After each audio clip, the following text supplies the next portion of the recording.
There is a situation in the valley.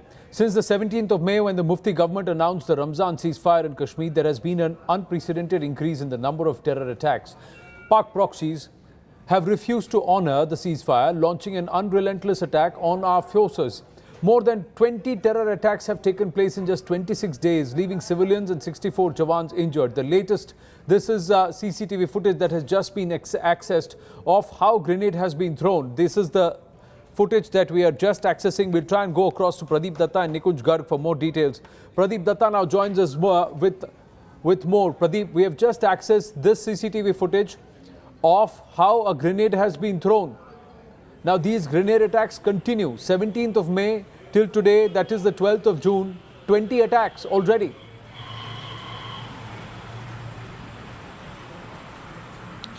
See, on one hand, where our security forces are religiously following the Ramzan ceasefire, the managers of the conflict sitting across the border and their proxies operating here, they are not, in fact, showing the disregard for this Ramzan ceasefire.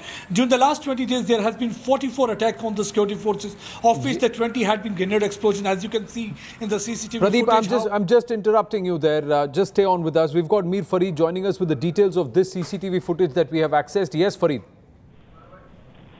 Yes, Anand, this attack happened yesterday late evening when the Beacon office in Veridad, that's in South Kashmir, was attacked by militants. Now, Beacon takes care of the border roads for the army. One Beacon Jawan was injured, but this is an exclusive CCTV footage that has existed of this particular incident. Now, mind you, the police had yesterday come out with a tweet claiming that there was no grenade attack. But this obviously is a proof of the attack, where you can clearly see a militant coming close to this particular facility and then lobbing a grenade from one side of this particular facility, and this explodes near the gate.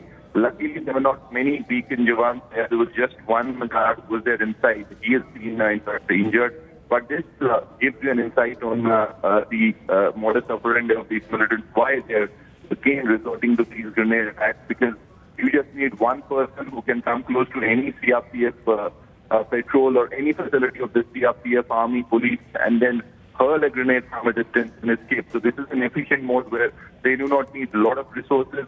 Impact values, the collateral damage is huge.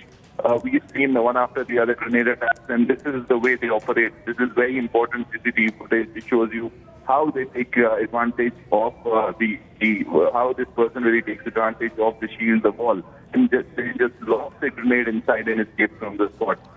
Second grenade attack, in fact, two have happened in the last 12 hours. This one, and then you had another deadly one in Anantnag where 10 CRPF Jawans were injured. Pretty much similar modus operandi there as well. One person required with a grenade to cause maximum damage. So this is the chilling footage. Gives an insight on the modus operandi, how they carry out these attacks. Well, let's just have a look at those visuals again and just explain to our viewers what is actually happening. If you can go full frame to the visuals of the CCTV footage, we see what we see. There is the person to the left of your screen. There you go. He's just lobbed the grenade. 1, 2, 3, 4. And then you have the blast.